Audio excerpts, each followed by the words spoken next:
Libertarian, and a Republican. Welcome to Publitarian Podcast.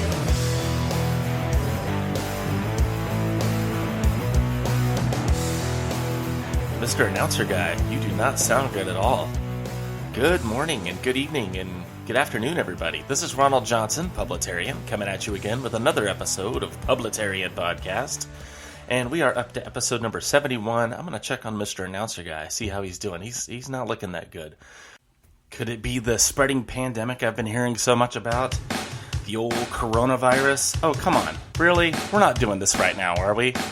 We're not doing parodies, are we? Come on, this is serious. I refuse to participate in this. Nope, I'm not going to do it. I know what the lyrics are going to be. I'm not going to participate. My corona.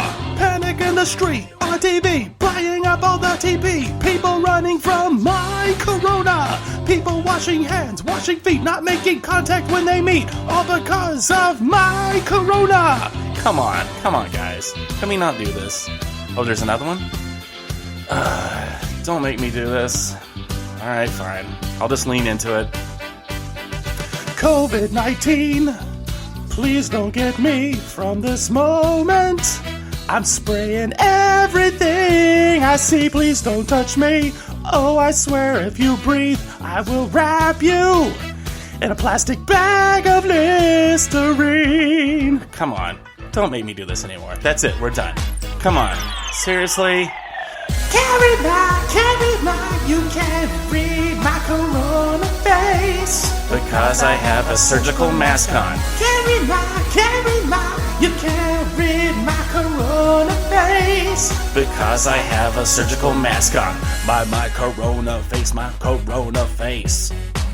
My corona face, my corona face. Okay, I leaned into it on that one. Fine? Are you happy now? Jeez, so immature. Quarantined from the rest of the world, it's me, your humble Tier 1 podcaster, Ronald Johnson, Publitarian, coming at you again with another episode of Publitarian Podcast. And the irony of all ironies is your boy's not feeling good. It is not the coronavirus. Whatever this is, I've had it for a while. It's like a cold that doesn't want to go away.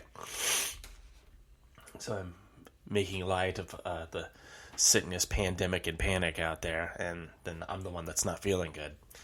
Anyway, the internet does not disappoint with this. I'm sure, unless you've been living under a rock, that you've heard of the coronavirus, the COVID-19 that's going to kill us all and destroy all humanity.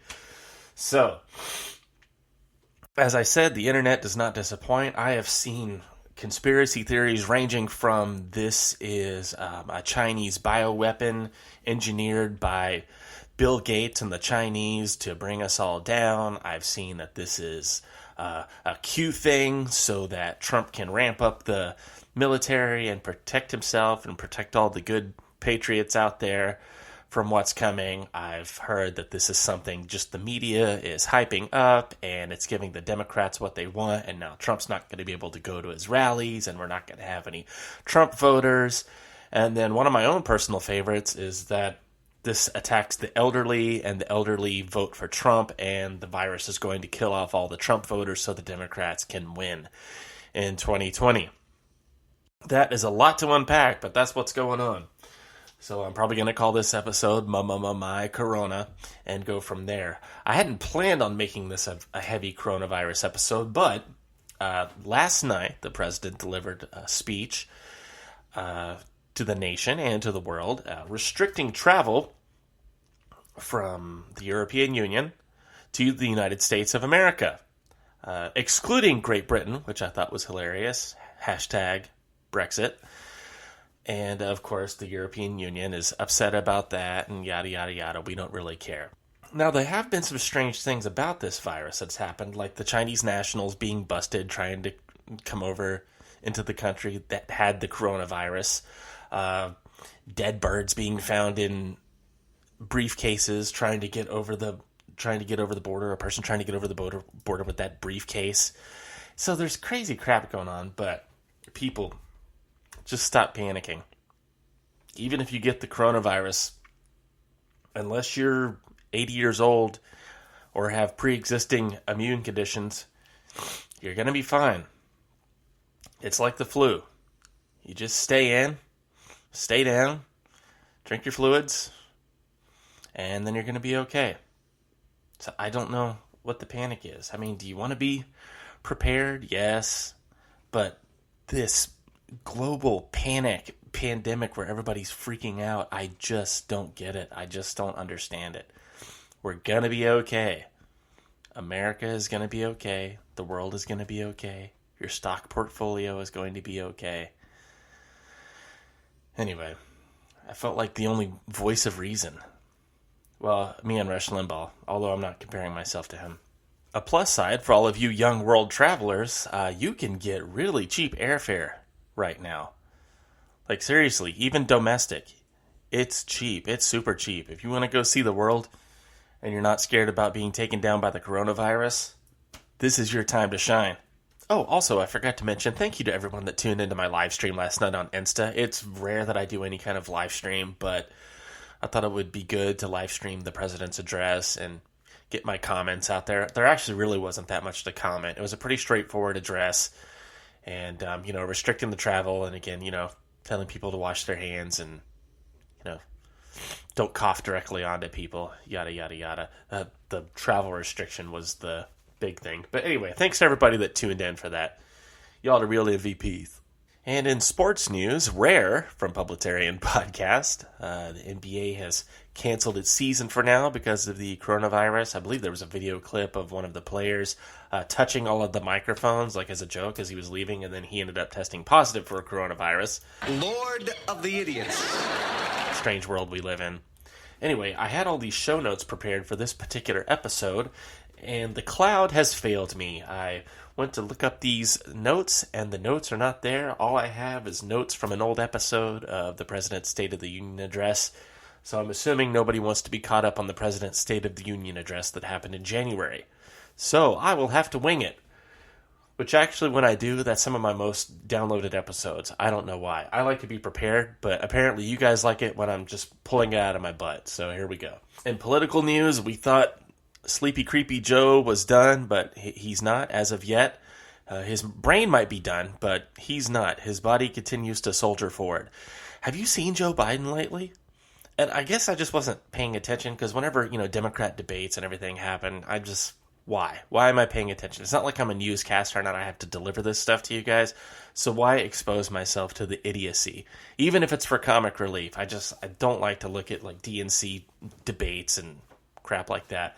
But I looked at a picture of Joe Biden and I gotta tell you, I'm feeling two emotions. One of them is I'm fearful that the Democrat establishment has put so much into this guy.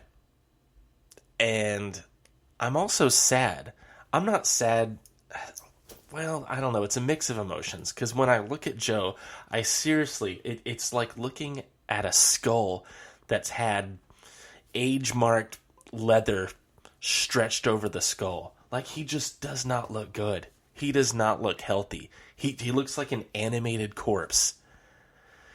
And I just don't get it. I don't know why they're putting so much behind him. Now, a conspiracy theory could be that they're pushing him towards the front so he will run, and then he'll announce Hillary or some woman or a minority woman as his VP.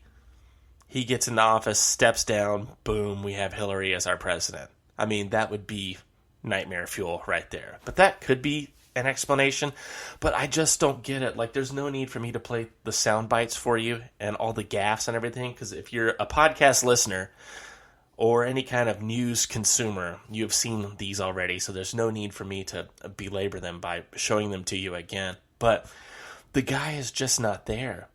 So like I said, it's mixed emotions. Some of it is humor because some of the sound drops are freaking hilarious, but some of it is like scared. I'm scared that they're investing this much into a guy. And then I'm also angry that they would take somebody that's obviously in a state of mental deterioration and putting him on the front and center. And the Super Tuesday wrap-up, looks like the young people are not coming out to vote for Bernie like everybody thought they would.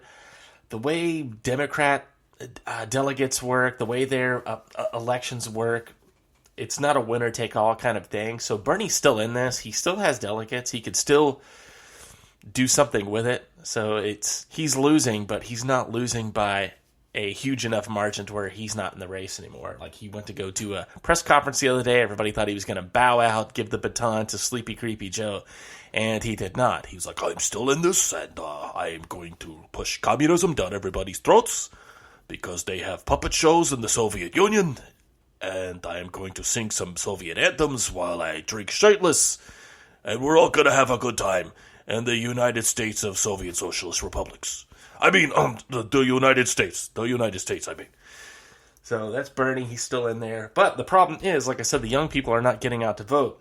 They're mostly Twitter and keyboard warriors. They're not actually putting their money where their mouth is. He is not getting the votes from the young people like everybody thought he was going to. So, time will tell what's going to shape up with that. I just don't like the fact that Joe is out there. And to finish my thought from that, my other emotion is his family, his campaign. Come on, guys. You need to do something. Did you see, like, when he was talking to that Detroit auto worker and he was just blabbing out of his mind? And the camera cuts to him as he's going to his car, and he literally has this look of fear on his face, like he's disoriented, like he doesn't know where he is. And I'm like, this is your guy? And of course, right on cue, the media's running cover for him. Oh, did you see how Joe stuck it to that auto worker? Good for him. And oh yeah, Joe's great. And the psychologists that MSDNC have on their networks that analyze Trump every second of every day and how Trump has lost his mind refuses to comment on Joe Biden and his mental state because, I would need to meet with Joe Biden and I would need to have, do some kind of serious meet and before I could provide any kind of diagnosis. But I'm happy to do armchair psychiatry at the current president. Anyway, Deep Stater's gonna deep. DNC's gonna D. By D, I mean be dicks or douchebags. So nothing's new under the sun with that. But I'm very interested to see how this election is going to shape up. For our side of the aisle, for people that are going to vote Trump, I will say this. Do not be lackadaisical about this. Do not think that Trump has this in the bag. I think a lot of people did that in 2012 for Romney and for 2016, the Democrats, thinking Hillary had it in the bag. Do not be lackadaisical about this. Get out there and vote. So far, people have been doing that. People have been showing up in record numbers to vote for Donald Trump in these primaries, and he didn't even need the vote. I mean record numbers, blowing away even Obama numbers from 2012. So that's comforting to see, but at the same time, I don't want you guys settling in and going, we got this. Because let me tell you something. It looks like Biden's not there anymore, but I have seen Biden on the debate stage eat the other person's lunch before. Just bully them right off the pulpit and eat their lunch. Do I think he could honestly do that to Donald Trump? No. I'm just saying, I don't put anything past these people. And if you're out there and you say, oh no, I want Bernie, Trump will wipe the floor with Bernie. Yes, I have no doubt that Trump could wipe the floor with Bernie on the debate stage. But at the same time, never underestimate the power of free. People that are voting have been told by media, have been told by their education systems for decades now, that there is no fair shot for them, that they can't get ahead, that the system is rigged, and that they need the overreaching power of government to be the great equalizer.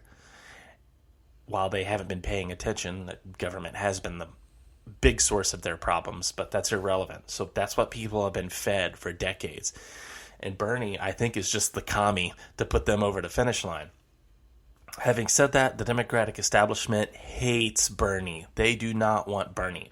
The reason they don't want Bernie is, yes, a lot of them are devout socialists, but the main swath of the Democrat and Washington establishment swamp are just power-hungry people. They're not necessarily married to any kind of ideal. They just want power. And they want Wall Street to succeed. They want their investments to keep going. They know if they put into power an actual communist, an actual Marxist, that this country's screwed. all of their investment portfolios will go down, and they'll be screwed. They will not be able to acquire that power anymore. They won't be able to enrich themselves anymore. They want the power. They don't want the ideology. And that's why they are all running from Bernie. That's why all of these supposed ideological people in the candidacy, like Buttigieg and Kamala Harris and all of them, have started gathering behind Biden, because the swamp will always protect the swamp. And that's one of the things that Bernie and Trump have in common, is neither one of them are swamp. Yes, Bernie wants overreaching government control and Marxism and communism, but he is not a part of their club. And that's really the only thing I will give Bernie credit for. The fact that he's been able to do as well as he has just speaks to the state of the education system and media in our country. We are making steps to turn this ship around, and I hope we can. So, again, don't be lackadaisical about voting for Trump and getting your support out and showing your support for him. And in the meantime, if you're scared of the coronavirus, like I said, just treat it like you would the flu. The president said that too. Wash your hands. Don't touch your face. Don't put your fingers in your mouth. Use soap and water. I hate that we're having to give hygiene lessons to grown adult people, but I guess that's where we're at. So anyway, like I said, ironic that I'm telling you all this and I'm not feeling well. So let's hope it's not the coronavirus. If it is, this too shall pass, and then I will be on for another episode of Publitarian Podcast. Having said that, I usually go for about 20 minutes, but I really don't have anything else to cover. Like I said, I can't look at my notes because they're non-existent. Oh yeah, swipe for cancer's no good either. Like all the Apple news. From Politico, Pelosi ignores Trump taunts as she steers through another crisis. Yes, the brave Nancy Pelosi steering through another crisis. The only thing she can steer is over to the nearest bar for a martini for herself. The Washington Post, people are being trapped at home with their loved ones' bodies amid coronavirus lockdown. Wow, that's dramatic.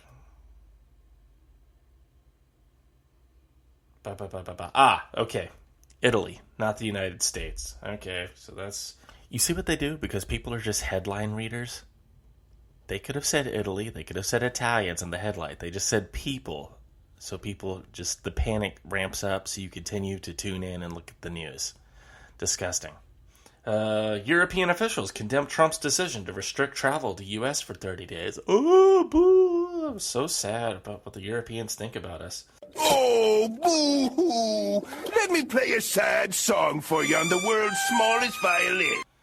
Oh, here's one from Vox. This is surprising. Vox with a V.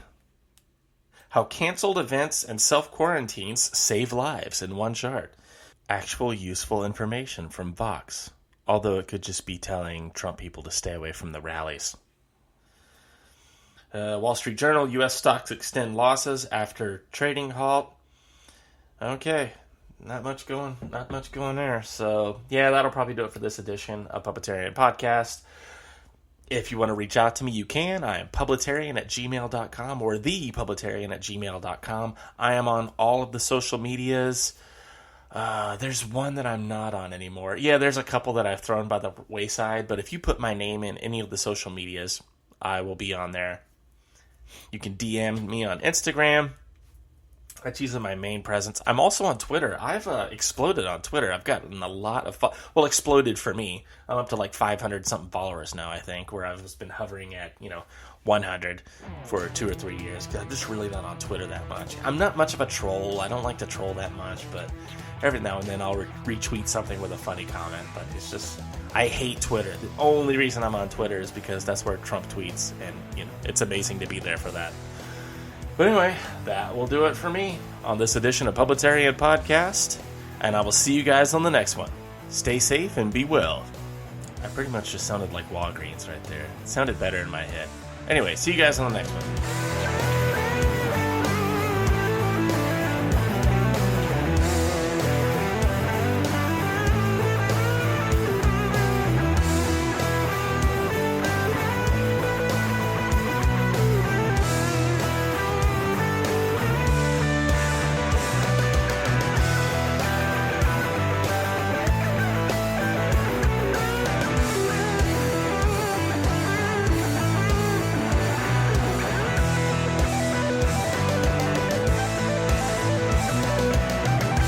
You've been listening to Publitarian Podcast. Copyright 2020.